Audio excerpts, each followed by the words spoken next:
이 프로그램은 프리미엄 홍삼, 시카고 정관장과 네이퍼빌 정관장 제공입니다.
honey. 그렇지.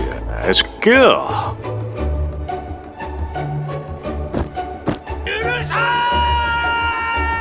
いつまで入ってんのよ。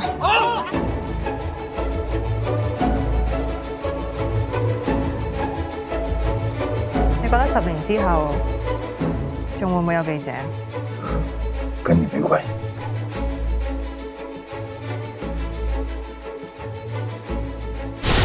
이제 둘 중 하나야. 조나단이 죽든 내가 죽든.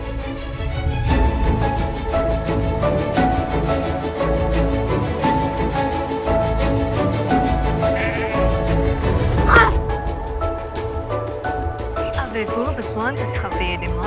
點啊？先揾你啊！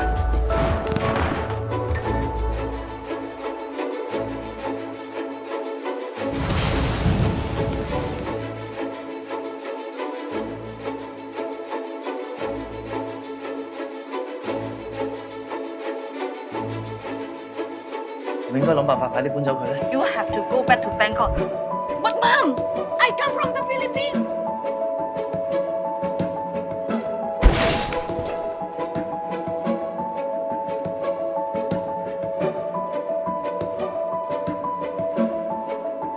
Đi sáng rồi thêm á.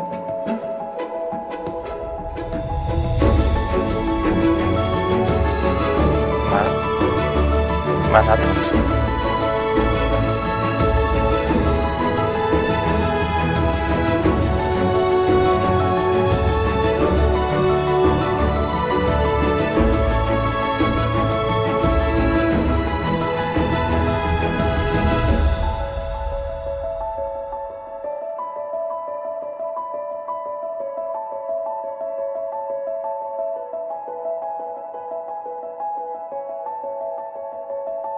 잘 좀 봐요.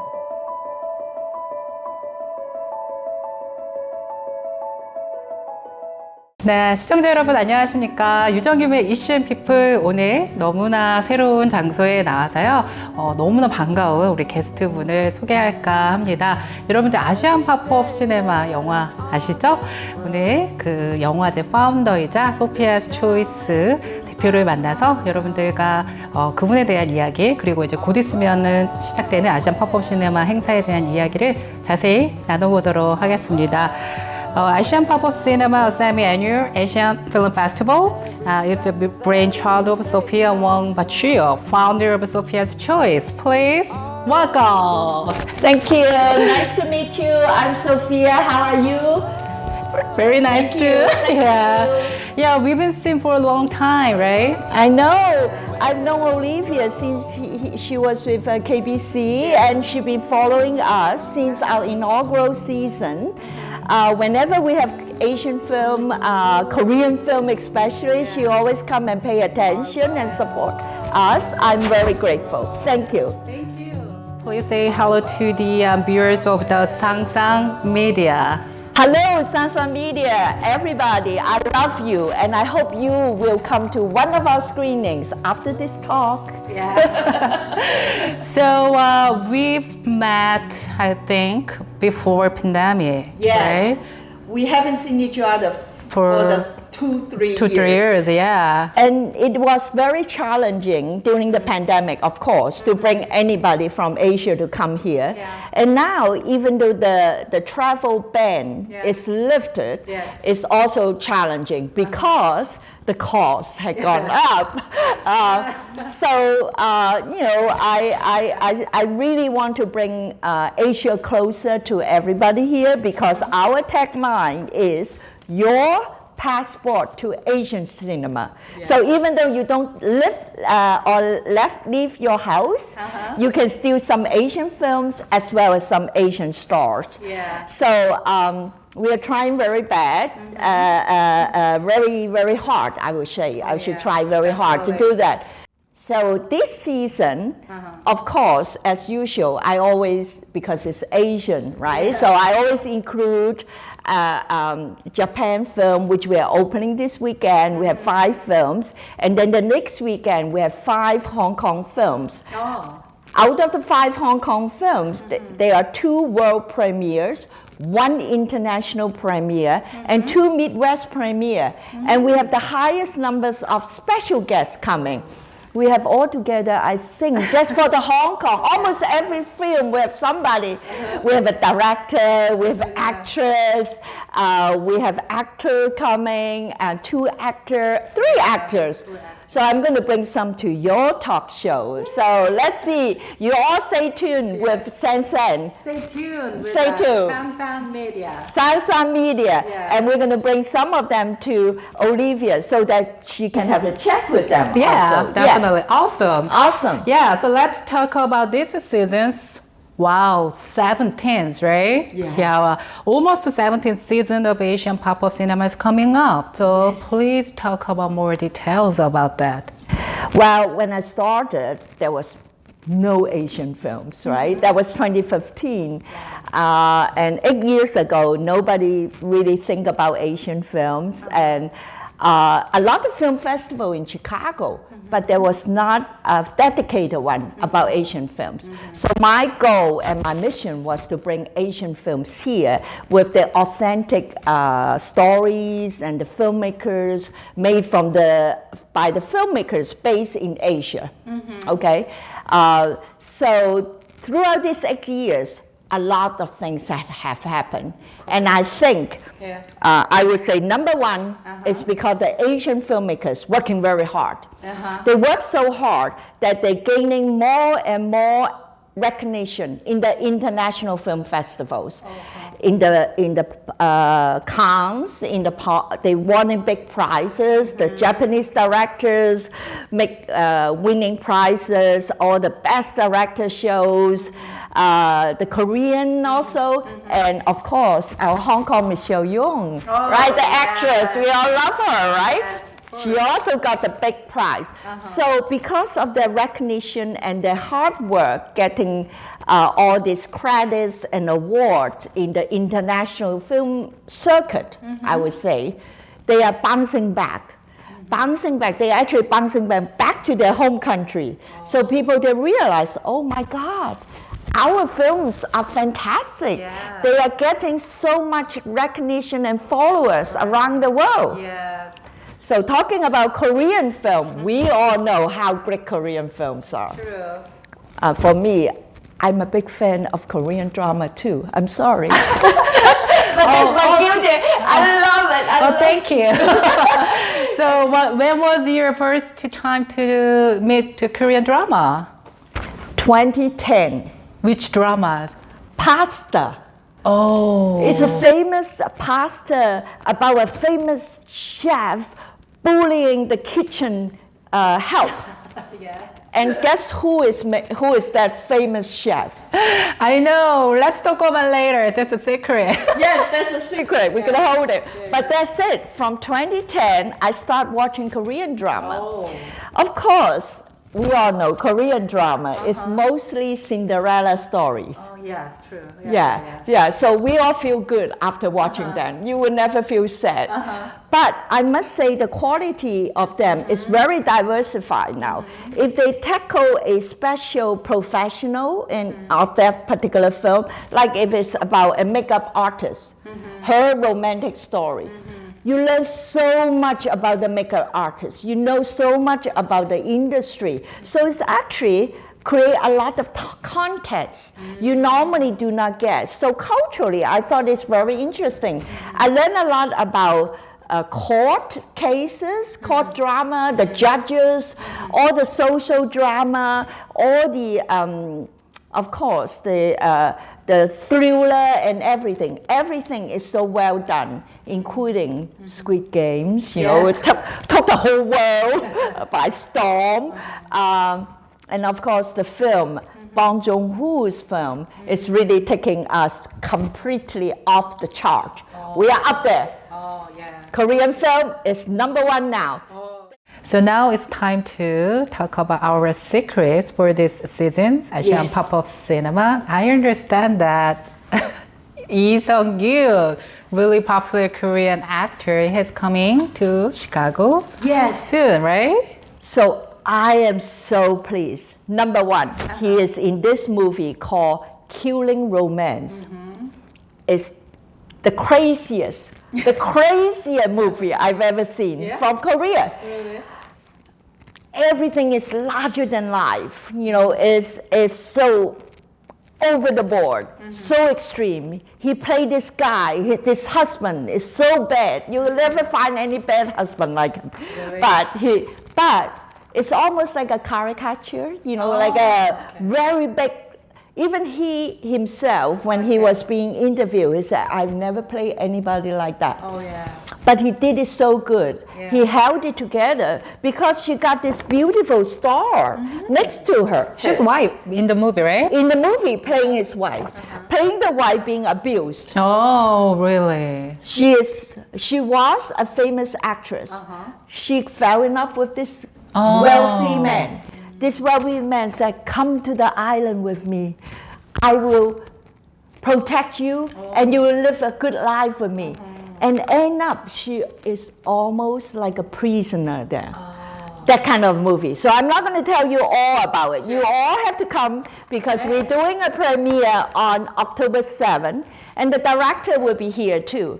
The director is also a very fun guy. You mean director of Lee Won-suk? Lee Won-suk. Oh, okay. He made the movie that I watched a few years ago. It's called Royal Tailor. A period piece, so beautiful. So much detail about it's also about costume of the old about a royal family, and also there's a love story behind it. It's so well done that ever since then I have been following him. And he hasn't made a lot of movies in between. So 킬링로맨스 is a big comeback. Lee Sung-kun is coming. Yeah. So it's so important. October 7th. October 7th. He'll be here a couple days earlier because we want him to relax a little bit, get over the jet lag, and be his top form when he come and meet the Chicago people here. So we will have a reception for him. And also afterwards, we will have an award presentation.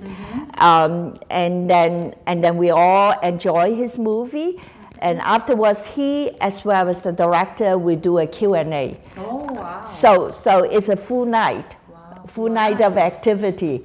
So I'm very honored and very appreciative he's willing to do all this for us.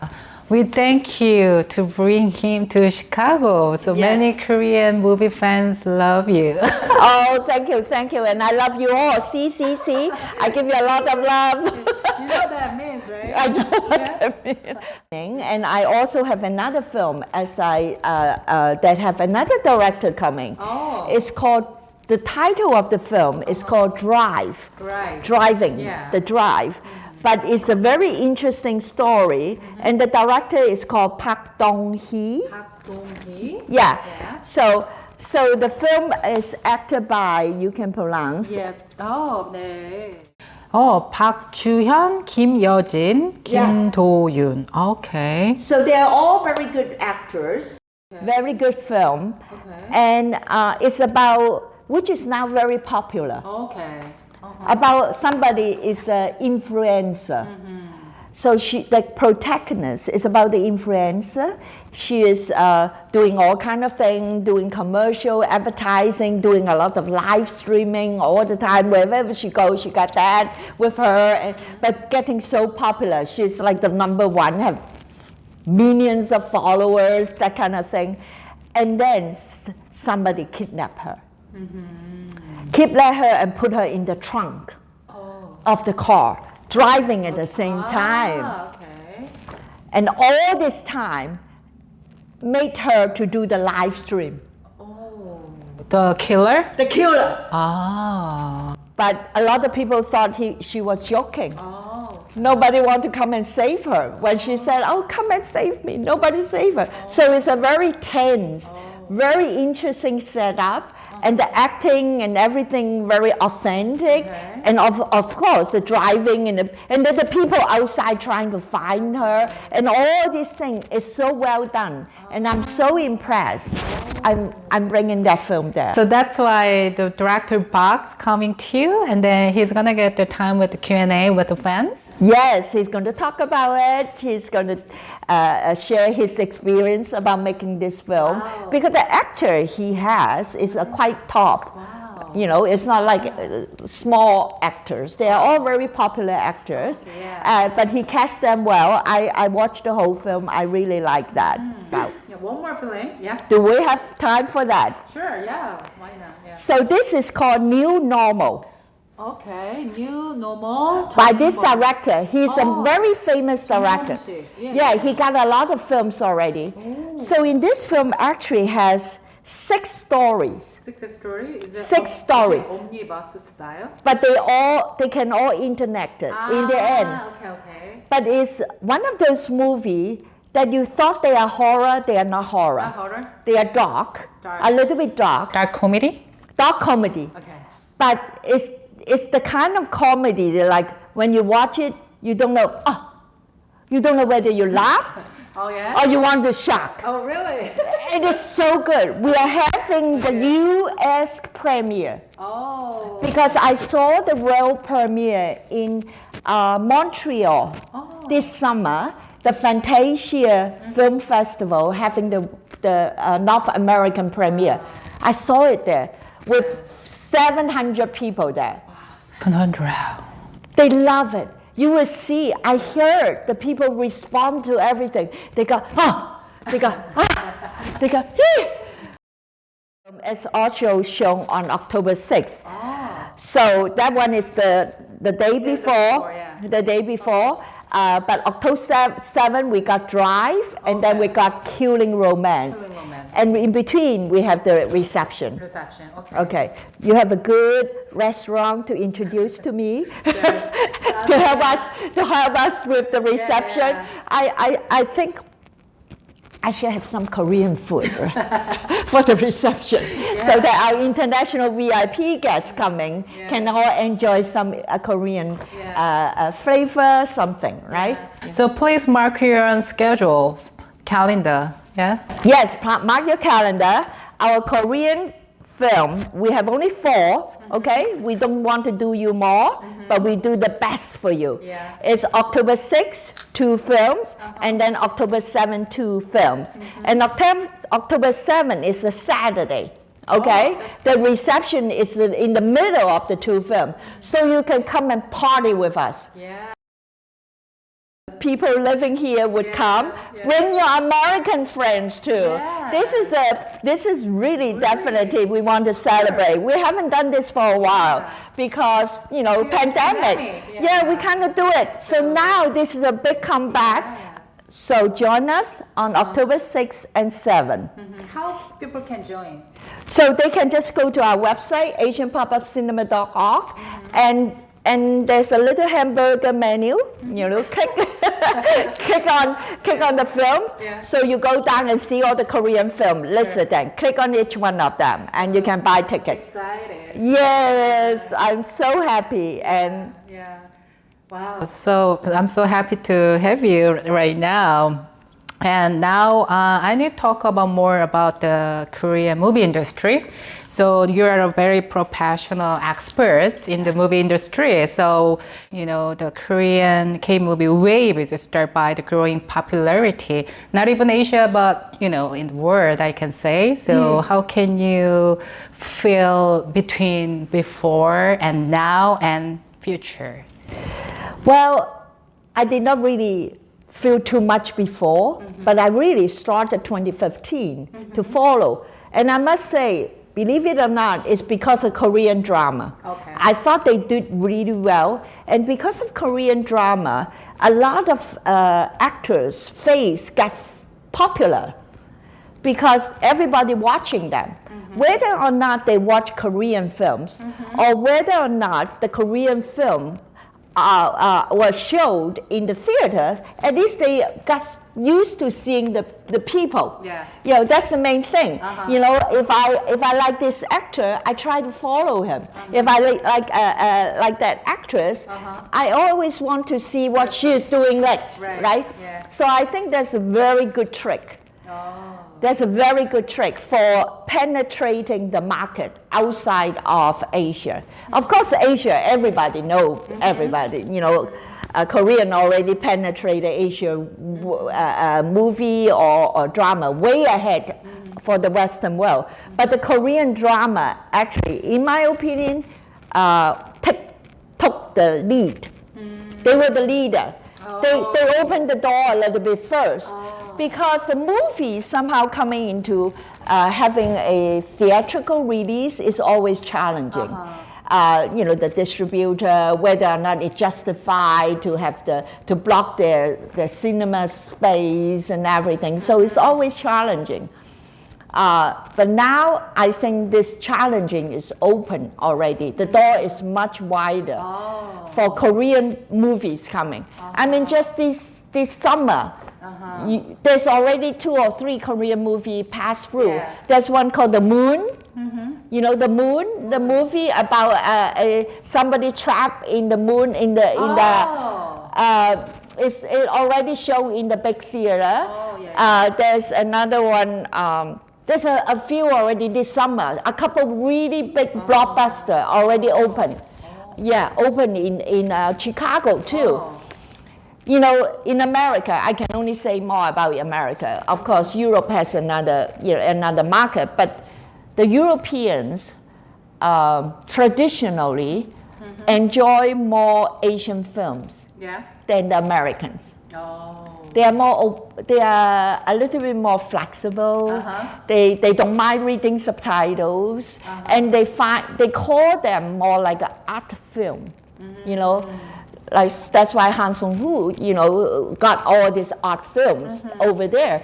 But the commercial blockbusters movie are gradually taking over because one after the other, we talk about already Parasite. We talk about Milari, which is an Asian American film, which is very appropriate. And we also have other success.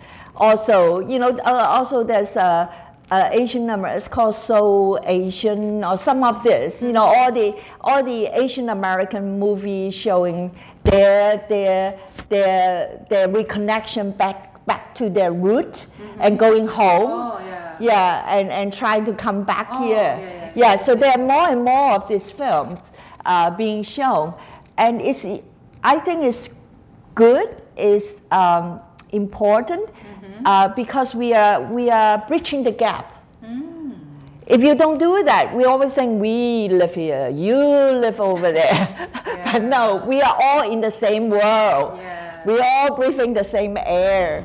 So we are the same. I think the more we learn about each other, we copy or we learn or even we criticize a little bit. It doesn't matter Right. because everybody have their own style Right. or own way of living. The cultural upbringing is different. Right. You know, how do you speak to your parents? Probably is very different here, American kids, than the Korean kids in back home, Yeah. right? The grandparents are actually the most important people in the house, right? They always have a lot of hold on their children of the family. And a lot of films show how the family eating together. Yeah, it's important. It's important. Eating together, talking over the table is very important. I don't think we see a lot of American films on that. that's true. Yeah, so that's one thing you always catch, right? When you catch something like that, the memory sticks to your head. You know, I think it's very, very interesting to be able to have the opportunity to show them. So Korean film these days actually having a lot of success in the West, but important role, important job is to give all these good films being shown. They are premiering them. At the end, all the filmmakers are telling stories. The stories makes a lot of interesting points to us. You know, if the story don't touch us, no use. Yeah. So if the story touches us, that means it's a good story to remember, right? Yeah. Thank you very much for watching. See you on October 6th and 7th at AMC New City 14, Lincoln Park. And check out our 킬링로맨스 closing night film. Thank you.